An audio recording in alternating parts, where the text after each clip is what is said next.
Because I want to show it to my team too. Sure. So I'm not trying to. So yeah, one thing what I was gonna ask is like, how do you fix the breaking of stuff that happens over time, like with systems and just everything operations wise? Well, I think it depends on what the problem is. Like, do you have an example?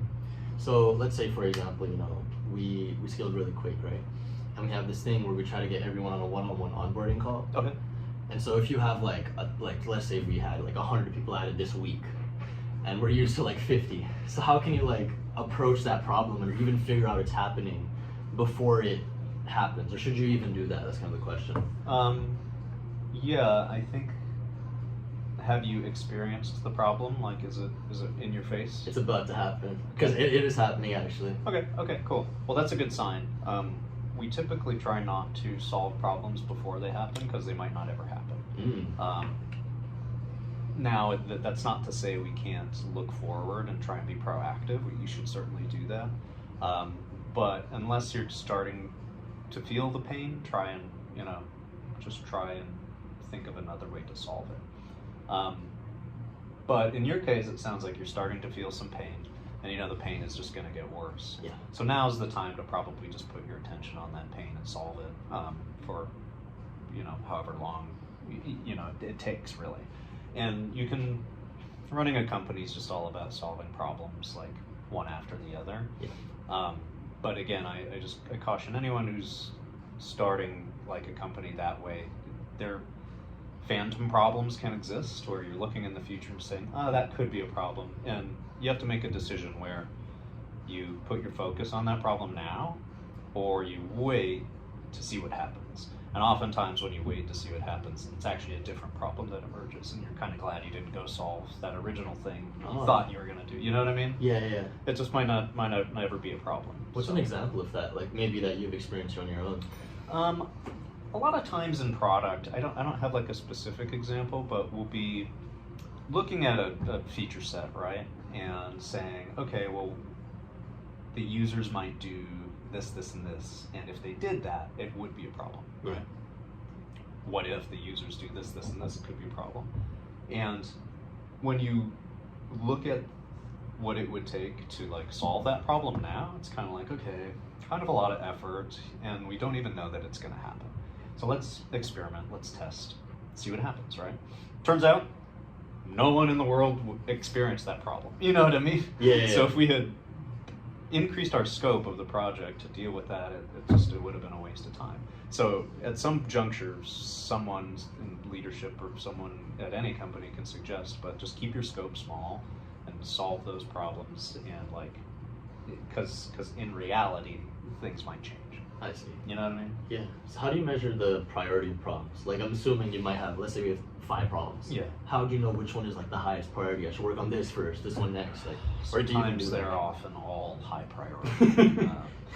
I think that certainly from business principles, if you'd have to protect your cash. Mm-hmm. So if it's financial, that might have some heavy weight to it. If it's operational or time sensitive, like those tend to get priority, right? Like this has to happen on a certain date, or we need to have this ready so that this can happen. That's a good way of prioritizing. Otherwise, if you find yourself just with like 5 top priorities, there's no way around it. You got to put it behind you. You just got to pick one and do it, and then pick the next and do it, and pick the next. You don't rank based on anything, you just do it? If they're all high priority, one thing I'll say is if you have a talented team, breaking it up, divide and conquer is a good way to go. Yeah. But yeah, it's like you kind of just have to be good at being laser focused on things you need to get done and just get them done. So on the topic of team, how do you figure out like at what point you should hire someone? Because I was talking to Goose about this. He's like, once it becomes a kind of problem for you, then do it. But I never had a definition of problem. Sure. So like, I feel like you might have a little more knowledge in that. So what do you think? Yeah, I think he's right when you start to experience a problem yourself. And I say, Kind of like I said earlier, hire where it hurts. So if a problem is hurting you and you're feeling the pain, and it gets to be pretty obvious over time where the pain is, that's when you should consider hiring somebody. What that might look like is, I'll give you an example. So a couple months ago, like I said, with Scale, our support, system started to get really, really busy. Yeah.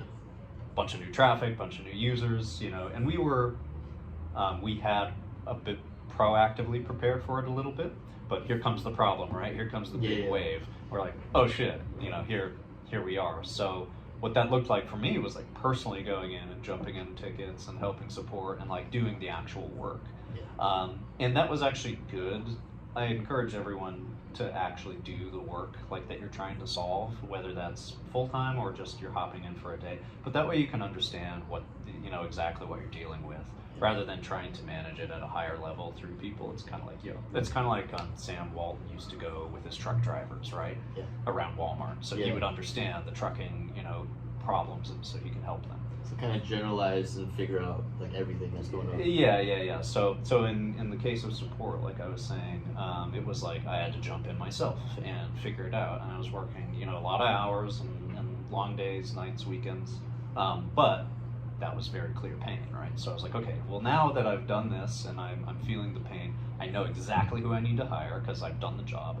I know how to train them because I've done the job. And once I hire these people, the problem will be kind of solved. So on the topic of problems, I guess, let's say, so we figured out the priority, right? Bro, this is a problem. It's currently causing problems in the business. Yep. How do you figure out the best solution for that? Because like on the topic of like, for example, the service, right? Yeah. Customer service. It's like you could go hire other people. You could also create an AI. I don't. Sam hates he hates chatbots. But like that's also a solution, right? So how do you kind of pick like what is the best solution for this? Do you have like a way of thinking of that? How do you go about it? Most of the times you're trying to like have a minimum viable solution right now, if that makes sense. So like, what do we do today? And that might be hire somebody. Okay, cool. And then as the business grows and you start to kind of narrow down like what the specifics are, then maybe you look at a technical solution. Mm-hmm. But it really does depend on your team at the end of the day. Like, okay, do we hire more heads in support who can like crank on the tickets and that's totally fine? Or do we have an engineering resource who can help us implement, an AI, a chatbot, or something like that more technically? I tend to think of them more like the technical side are helping more or less build a better tomorrow, where the people working can pull 30 levers in one rather than just like individual, you're clicking Leverage. one button at a time. Yeah, other than, doing bulk actions and things like that. So I think both are necessary, but you just got to stop the bleeding when a problem starts. So it's usually you patch it up, just make it work, and then come back and figure out how to make it sustainable. Yeah, I feel like I'm thinking too much on like a big scale, of like, oh, let's systemize this. I don't know if that's necessary. That's why I wanted to ask you, like, what do you think of that? Well, I think that with growth and sophistication and scale, that I don't think systems become super complex right away. I think they just naturally work because of what I said. You solve one problem, you iterate, you solve another problem, you iterate, and before you know it, you have kind of a big system that's working pretty well at scale, right? But that doesn't always happen just because you came up with an idea of how you're going to handle scale, right? It's kind of a lot of like, this goes to this and this goes to that, but now this has changed, so now we got to reroute to that, and that's how the complexity evolves. I think that in terms of that and getting things done, just keep it simple. A lot of times, like when we are especially starting a new department, there's lack of like we're still defining the roles, we're defining what problems we're solving, we're defining the KPIs, and we're defining, like overall impacts. And we're also kind of under-supported because it might be a brand new department, right? Like you might be one guy. Yeah. And so in the beginning, it's easy to say like, oh, we don't have that data, or we don't have good measurement on that problem. But what's good, oh, you got your low battery.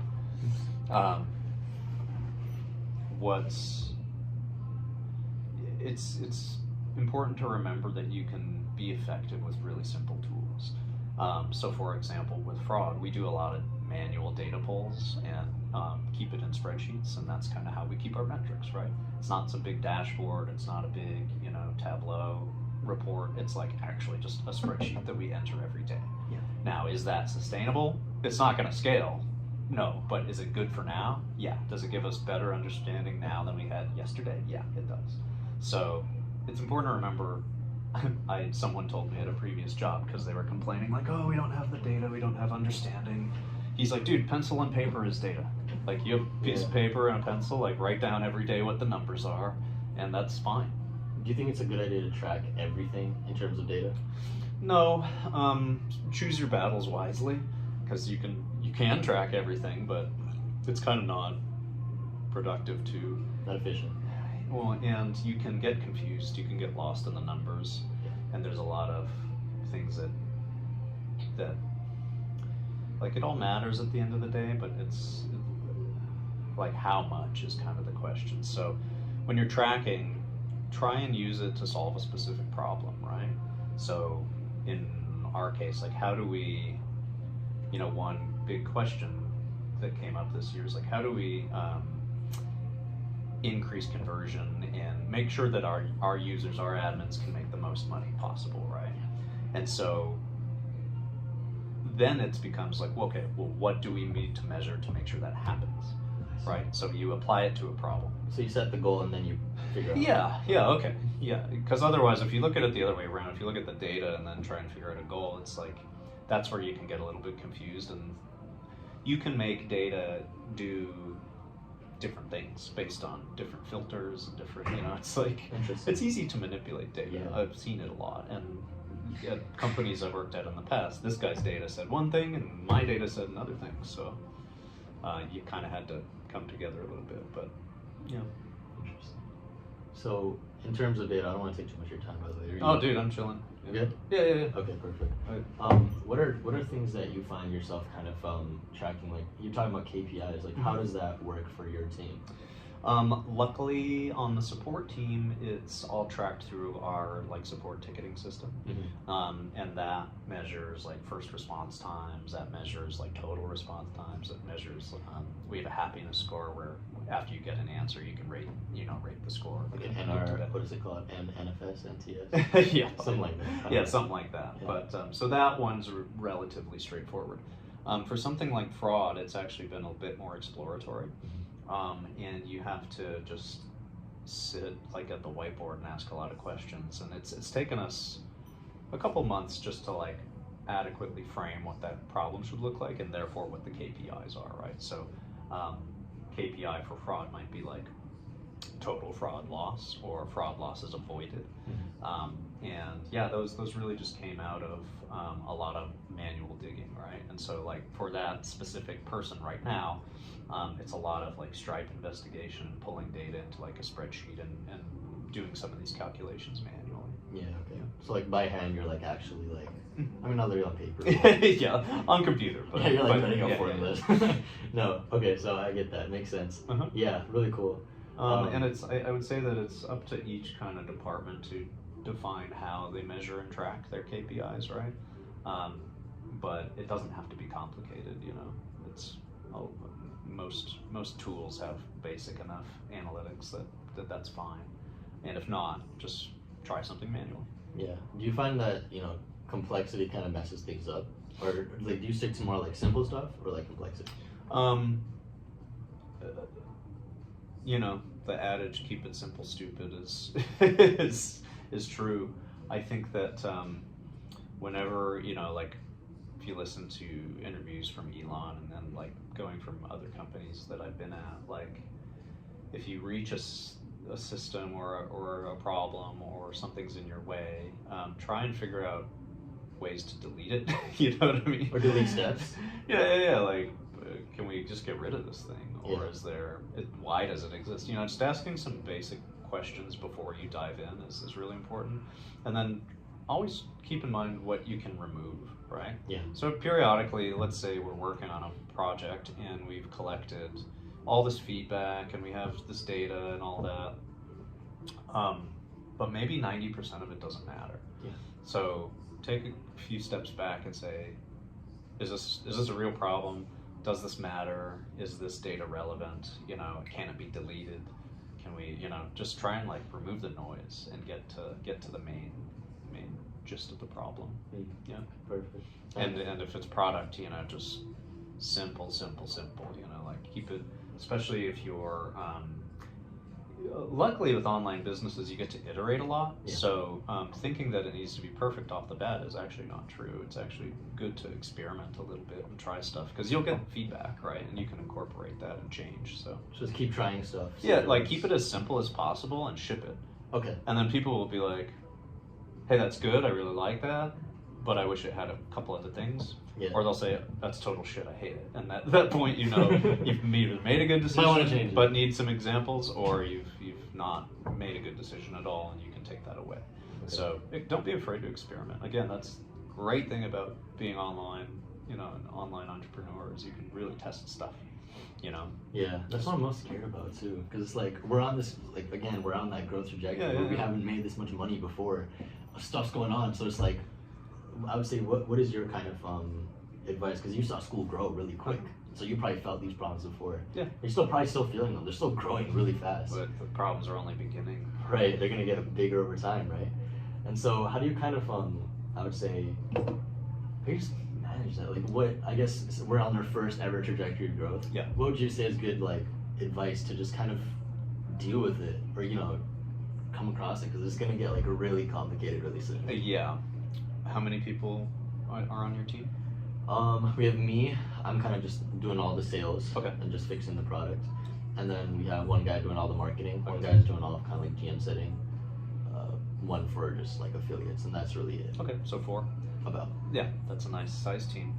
I would say that as you're growing, be really, whether it's you or probably all of you at this point, because it's only 4 of you, be mindful of costs. Yeah. Look at that every day. Mm-hmm. And don't let anything grow too significantly without you knowing about it. So problems or like money, like what are you talking about there? So if you're looking at your finances, right, just understand what's going in and what's going out. There's always, you know, in a lot of cases, like with you guys kind of just starting to grow, it's probably relatively straightforward. Yeah. But you never know. You know, with more money comes like more waste, if that makes sense. So like when you're growing from, let's say, like to 10K a month, 1,000 of that 10K is 10%, right? So if you lose $1,000, that's a big deal. You're like, oh shit. Yeah. But now if you grow to 100,000 a month, you know, and you keep that 10% loss, you know, for whatever things you're buying, you know, like inefficiencies in the business, like that number actually starts to grow also as you scale. Yeah. So like your loss just to like waste, you know, like, and we'll go through relatively often, at least once a month, and just look at our costs in detail. Look at all of our subscriptions, look at all of our like things we buy, you know, audit the accounts and say, can we quit some of this stuff? Yeah, you know, can we cost down? Yeah. Can we delete some of the costs, right? And just be mindful of that, because it's like increased cost will get you if you don't have financial controls. At what point would you consider like a cost unnecessary? So for example, like here's something we're facing. We need more Calendly accounts, because that's how we book calls. Calendly, you know, Calendly how it works. And so we need more accounts for each person, but then for each person we add on, of course for you guys these are like pennies, right? Like $25 per. But imagine that's like, if we're making, for example, 10K a month, that can add up to quite a bit. Totally. So we have like 5-6 people. We have the tutors, of course, if we're in the SAT, right? So it all kind of adds up. So how do you figure out, okay, this is necessary versus this is not a necessary cost? Does it ROI? Oh, that's it? In your case, yeah.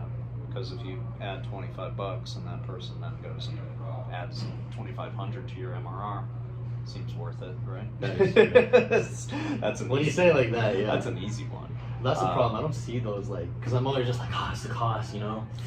Well, look at each cost. Again, you'll know, like, does it ROI for us? Like, does it help us be more efficient? Does it help us do something we couldn't do?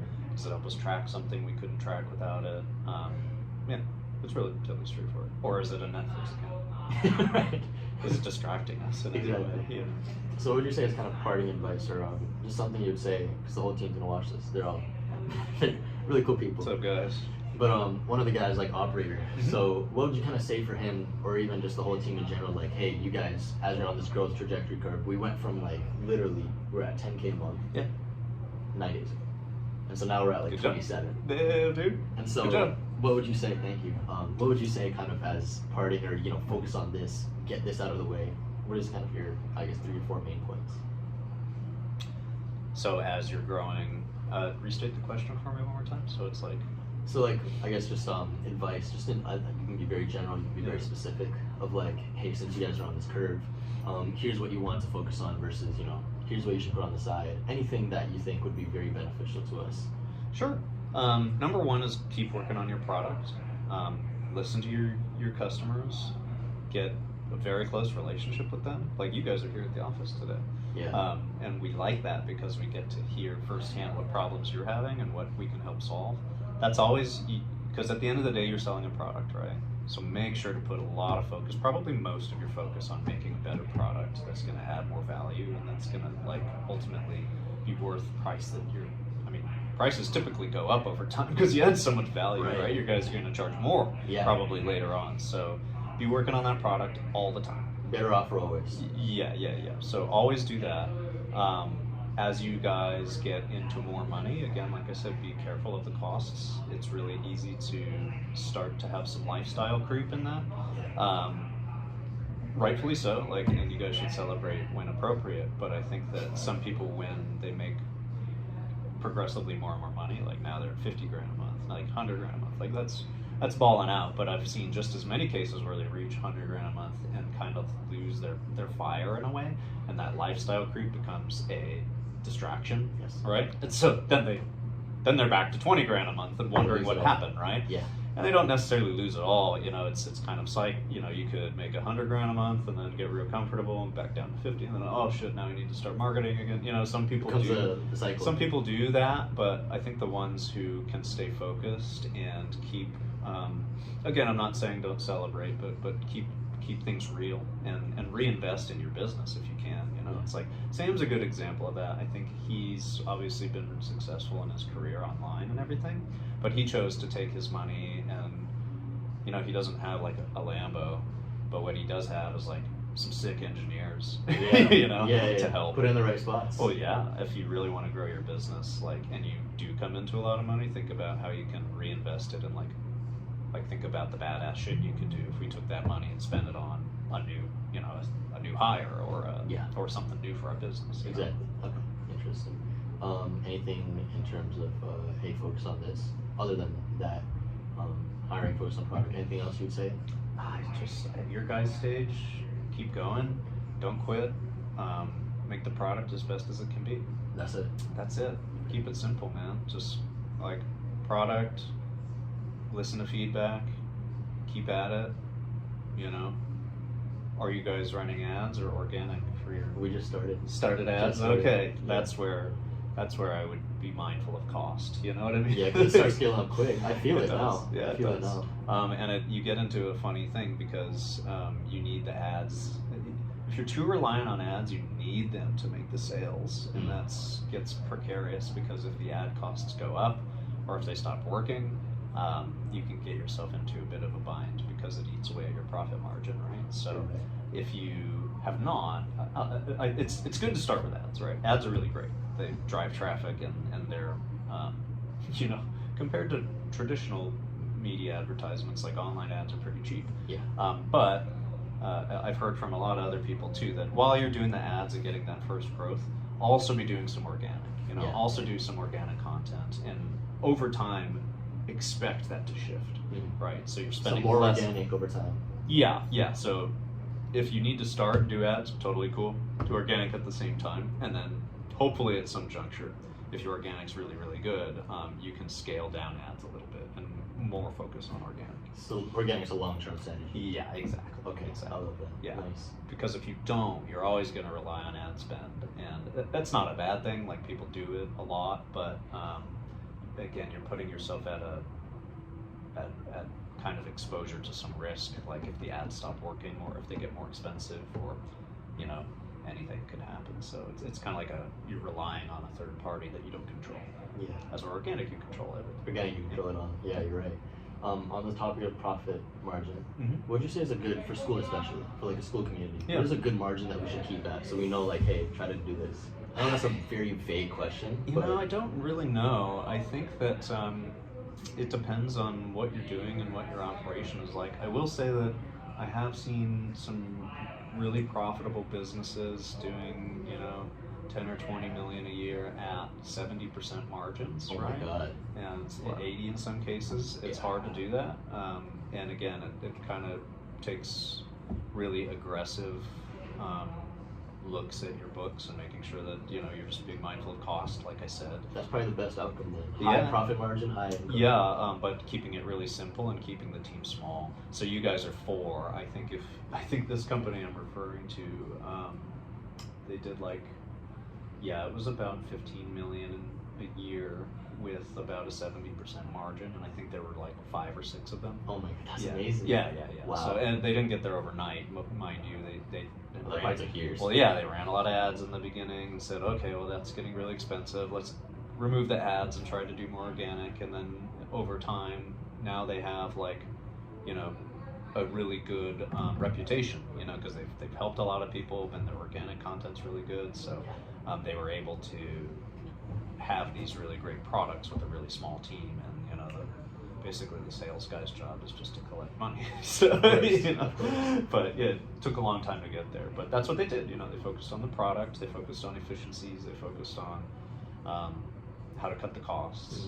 Yeah, Interesting. So that's just it. Just focus on efficiencies, product, and cutting costs. totally. And I would say products probably number 1 in that category. You reinforce that a lot. So. I would. I think that like, because at the end of the day, you're solving a problem for somebody, right, with your service Yeah. and in your product. So you just have to really stay on top of that. Make it the best solution. Make it the there is. best that there is. Yeah. And make sure that people working with you guys get results. Yeah. And like client success, right? Exactly. And that when your name comes up in a conversation, that customer is like fighting for you guys, like, fuck yeah, I bought their thing and it changed my life. It made me a millionaire, whatever. Positive association. Whatever it is, right? Yeah. And so that referral and that word of mouth actually does spread over time as well. So yeah. I love that. So yeah, so margin, just try to keep it as high as possible, I guess, while not sacrificing the offer. I mean, ideally, you know, if you're talking profits and margins, of course you want the highest profit margin possible. Like, that's just business, right? Yeah. If I can make something for 25 cents and sell them for $25, that's pretty sweet. That's beautiful. Yeah, so that should be the goal. Obviously, don't cut to the point where it hurts your core product and surface and your team's morale. But you know, like at school, we run pretty light. You know, Yeah. we're pretty cost conscious. Yeah, I don't want to hold you any longer. I'm still good. Yeah. Okay. Up to Well, you. last one. Up to you. Last one. Yeah. On the topic of hiring, actually, I want to make sure this doesn't die. Sure. Let me, I hope this is helping. No, this is amazing. It's Oh. gonna help me so much. Good. I'm glad. But yeah, on the topic of hiring, what would you say, kind of, when you do hire, Mm-hmm. how do you figure out, hey, this is the best person? I know it's such a vague question. I just throw these vague questions at you, but like, how do you figure out this is the best person for this specific role? Yeah. I will start by saying there's always risk. Yeah. You never know for sure that there's the best person for this role. Yeah. I've had a lot of experiences where I thought that was the case and it ended up not. Yeah. So I'll say this about hiring.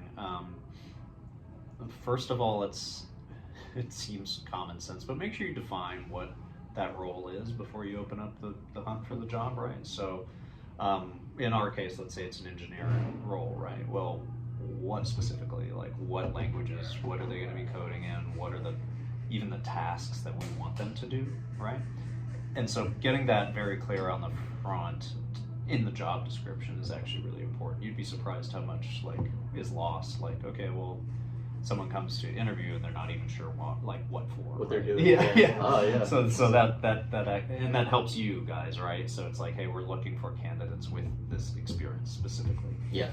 So that's just helping scope the hire, right? Mm-hmm. when you start to open the hire, I and most companies are really big fans of referrals, right? So if you've worked with someone in the past, or if a coworker has and they can refer a friend, like that's fantastic. Yeah. That actually takes away a lot of the guesswork that I was referring to, because you know that hopefully whoever's referring them is a credible person and, Yes. and has worked with other credible people, right? So that's a really great one. If you know friends and referrals from other jobs, get those.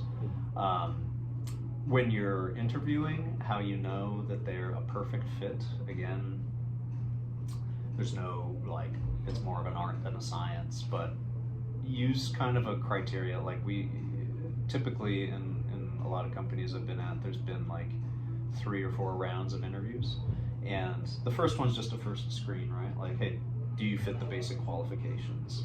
And can I talk to you? You know, are you not a total weirdo?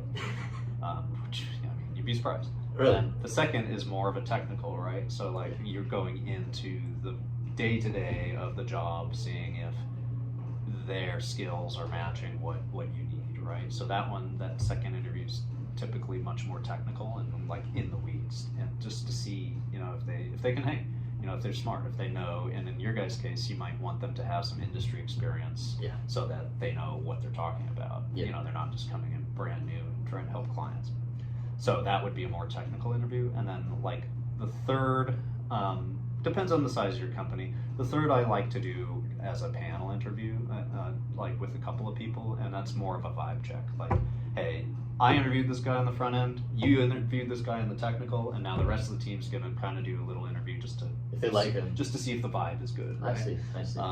And between all of those, at the very end, you guys, everyone on the hiring panel or interview panel, talks about how that went. I see. Right. So we just have a conversation around the room, like, how did your conversation go? What did you cover? Any red flags? Thumb up or thumbs down? And you kind of make it a bit democratic that way. That way everybody can talk and see if it's the Everybody right likes to have it.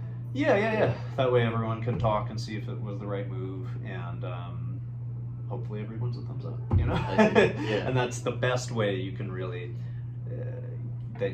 tell. And if it's someone brand new, there's still a lot of risk in that, but that's, if everyone's got a good vibe check and you went into the details of what you need from them, that's usually pretty good. There's never a way of knowing. There's never a way of knowing, even if you do all that stuff.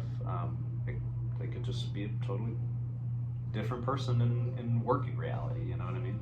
Yeah. You and I met today, and I hope that your impression's pretty good. I love it. But we've never actually worked together. Yeah. You know, I could suck. Yeah. I could really suck to work. I mean, with, looking at so. how the product's going right now, I don't think so. Well, That's why I got you here. No, so. yeah, there's 30 other people other than me who also work on it. So. That is true, but you're like the head guy. I mean, I'm one of them. We have different head guys for different things, right? I see. So Sam definitely drives product, and he's CEO, so he drives, you know, a lot of like our fundraising and making sure that the business is going well, right? But we have engineering leadership who owns like all the engineering side, and they're very good.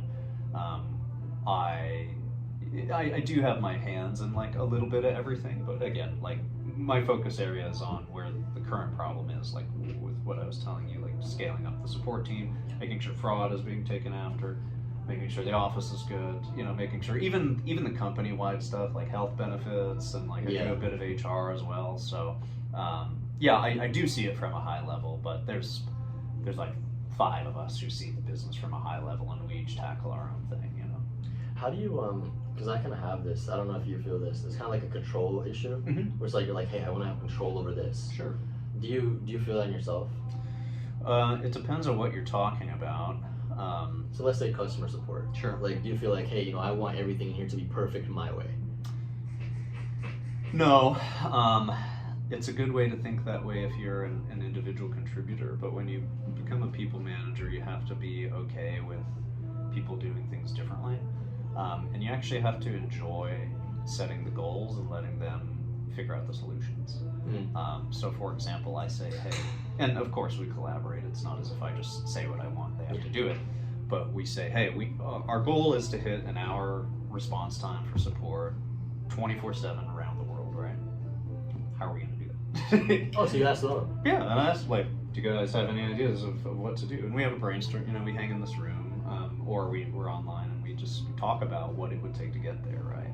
And just come up with a bunch of ideas and see what works. And that way the team's bought into the solution. Like, you've proposed the problem, the team's bought into the solution, but you're also there to kind of check and balance and make sure that like it's not going to be destructive, you know, Exactly. that it's not going to be totally crazy, but make it collaborative.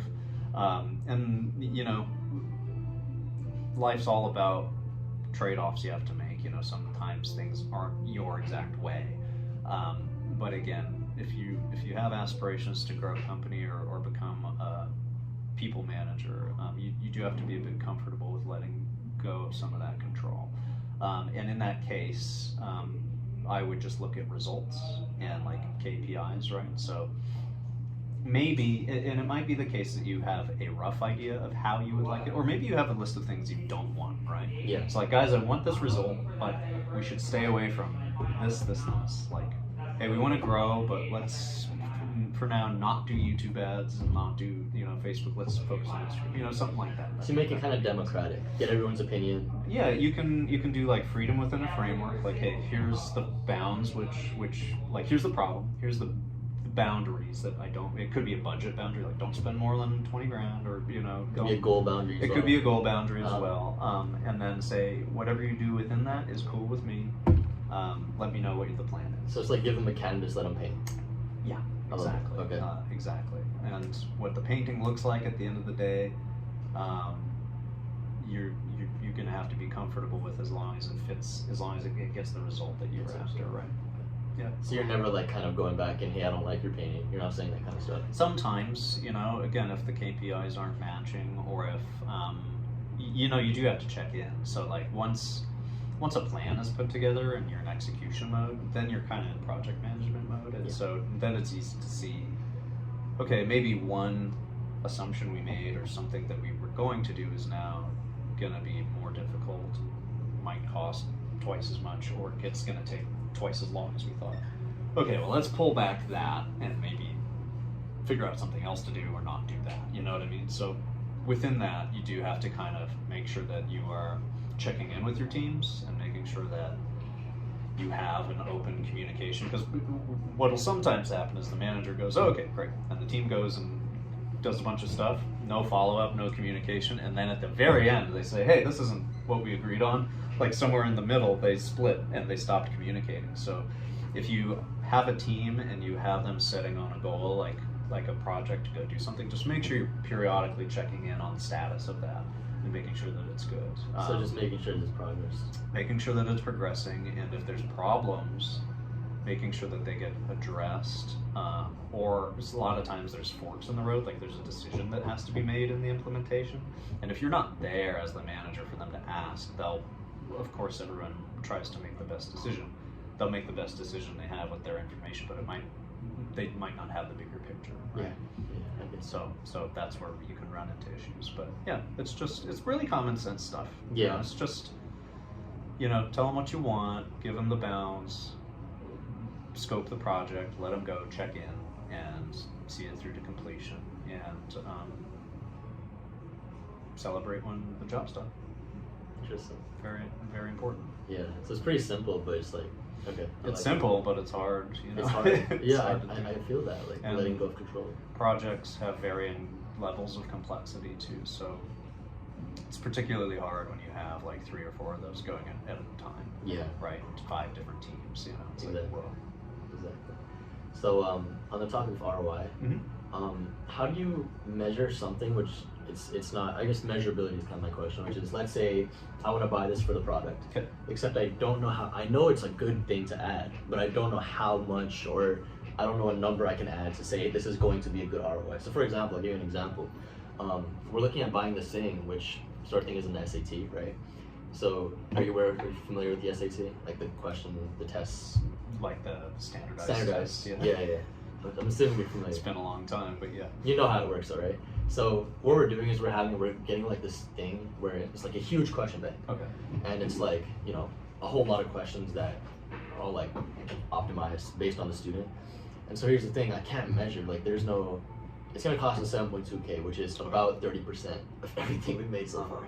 And so for me, it's like, I don't know how to measure ROI on that. So I don't know if it's a good thing, but in my mind, I'm like, okay, this has to help you, right? But I don't know. So how do you kind of figure that out? Well, I guess I must not understand fully what that example was about. So you're trying to buy a machine. Yeah, so think about it like this. If we're trying to get someone to study for a test, right? Okay. We're giving them questions. Okay. And so pretty much I'm just paying for more questions. Okay. But I don't know if that's actually going to be more beneficial, or is it just like extra unneeded stuff? Mm-hmm. How do you figure that out? Does it help your customer? That's what I'm saying. Like, I think so, but I don't know. Why don't you ask the customer Oh, yeah. and just say, hey, does this help you? So if they're asking for more questions, if that's the thing you notice, Sure. Yeah. which they have been, so then it's a good solution. Yeah. If you ask the customer and they say this would be more valuable to me, cool. That's If that- literally it. If That's that the only. perceives the value, but also ask them why. Like, well, because if you're looking at this, which, like you said, it's kind of a big expenditure in a lot of your current MRR, right? You can ask why. Like, hey, customer, what would make this more valuable for me? More questions. Okay, well, why? Why would more questions make it more valuable for me? And have them think through it a little bit. Like, okay, well, I was missing a question on this topic, or on this, maybe there were some things missing, or maybe they don't have a good answer. They're like, yeah, I don't know. And if it's an I don't know, then you can push back a little bit. Like, you don't have to do everything they say, but Yeah. it's kind of like just dig in a little bit on what the customer wants, or they might say, if you added more questions, I would pay you X more, right? That's like best That's case. perfect. That's a best case scenario. Yeah, so that's a It's like, literal ROI. well, some people will tell you, like, hey, if you guys had this, I would pay this, Or I would stay a little longer. or I'd stay a little longer, Yeah. or things like that. So, yeah, I would kind of let, in that example, I might ask the customer and see if it's worthwhile. But you're right. That's one of those areas where you might assume and make the decision and spend the money, and then it just makes no difference in the end. Yeah. So, yeah, I would ask. It's okay. Okay, so literally just ask them like what they want, Yeah. and then just give that. I could like guess what you want for lunch and go to a store and buy it and give it to you, but I would rather just ask you what you want for lunch, so I could get you exactly what you want. It sounds so stupid. I ask these questions. Like it's so straightforward. No, it's okay. Yeah. I feel like this is probably common sense here. Well, it's like I've seen enough of these businesses. I've been at school for 4 years. Yeah. Like I've seen, listened to a lot of podcasts, listened to a lot of interviews, and done a lot of interviews, and hung with Sam and hung with people who are actually doing these businesses like at scale. And it's hard. Like it's kind of funny too. Like a lot of successful people still have a lot of waste in their businesses and in their lives and But stuff. they're so successful. But they're so successful. Yeah. But everyone needs help, and everyone needs like reassurance and just back to basics. Yeah. So Do you think that's what? it is really simple, but it gets complicated fast. I get that. Yeah. I get that. I guess you kind of forget the basics. You think you're like up here, but you still need to You got to take care of the low level stuff. That's what the whole thing's built on. like the roots. Mm-hmm. Interesting. Yeah. Is that what you find yourself coming back to then? Like kind of the basics, everything, or are you always on the high level? Some mocktails, lemonade. Ooh. A little Thank you. Celtic salted rim for you. Cheers, as you guys know. I work with my mocktails. Thank you. Thanks, man. I appreciate it. Nice. Very salted. Yeah. Very salted. I know. Wow, I really taste that. Was good. Yeah, it is. So, yeah, I mean, just kind of focusing on what the customer wants. That's literally it. Like the whole time I talked to you, just saying product customer. Mm-hmm. Is that simple? Where does your money come from? Right. Where does your revenue come from? Right.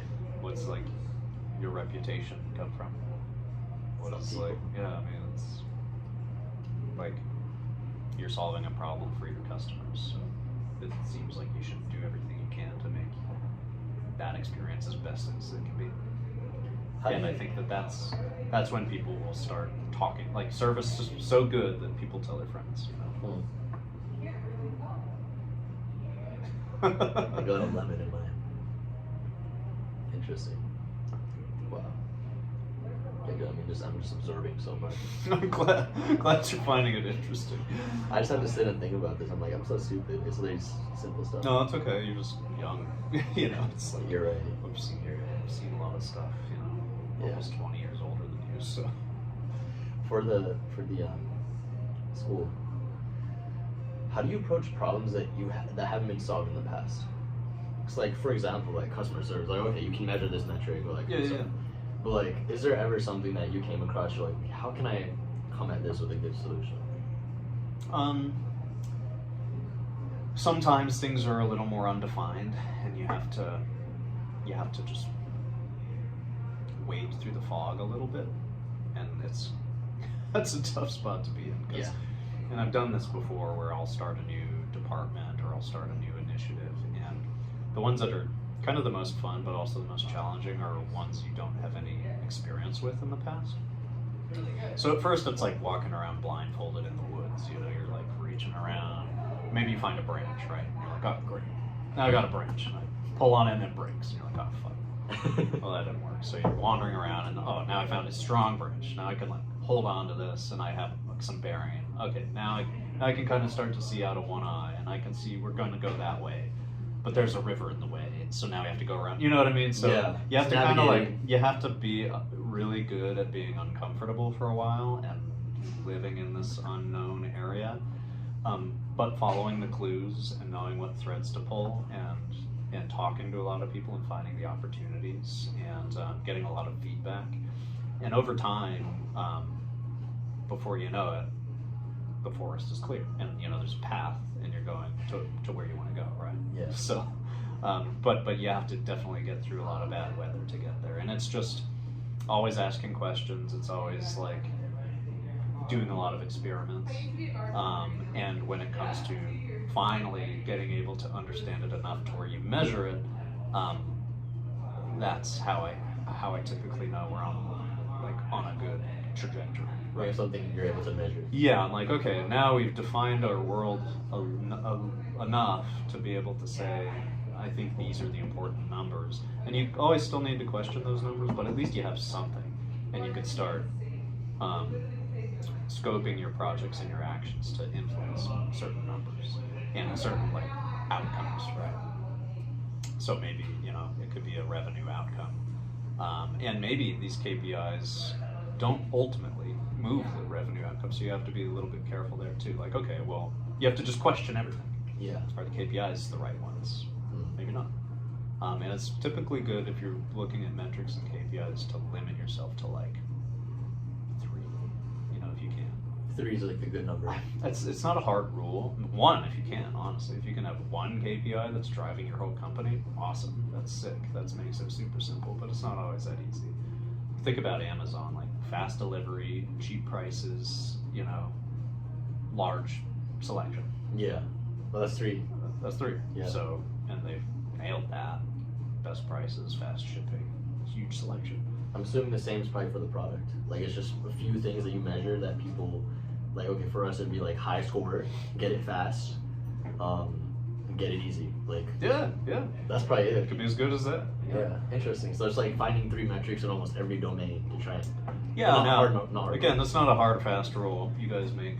And one thing I do encourage a lot of people to do, like I'm sitting here giving you a lot of advice, right? But part of having a company too and running a business is it's an art piece also. So what works for my business and my past experiences might not work for you, right? So you have to kind of have your own opinions too, and paint your own art, if that makes sense. Yeah. You know? Yeah. So it's like, be open to feedback, try stuff, but also trust your intuition, you know, as a business owner. I'm worried about intuition. Why? Because I feel like most intuition is just incorrect. Because again, my intuition was like, hey, I'm just gonna do this thing's gonna make more money, but then it's wrong. Well, So what does that mean to you? What is intuition? if you trusted your intuition and it failed, I don't think that that's bad. You learned a lesson. If you trusted your intuition and it failed and you didn't learn from it, that would be That's bad. that would be terrible. That's pretty terrible. But I think every you know, the only substitute you have for trusting your intuition is really like trusting a lot of numbers and outside, like, not, just outside sources. And that's okay, like, you need both of those. But like I said, try not to like take as much advice as you need, but try not to be super prescriptive, like it has to be 3 metrics, or it has to be this, or it has to be that. That's okay when you're in like a project, like execution type environment, like, it needs to be a little more rigid so the team can perform. But as far as like growing your business and company, like I said, maybe 1 metric works for you, or maybe you actually need 5.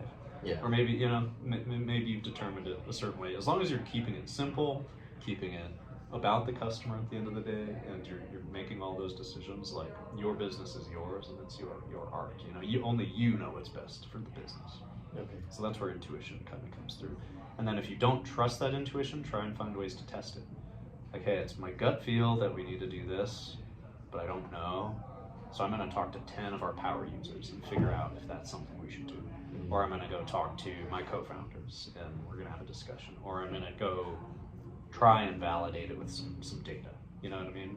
You find yourself, or do you find Sam doing that a lot? Sam is very intuition based and he's usually right. So, but he's not always right. And when he's not, we're really quick to correct it.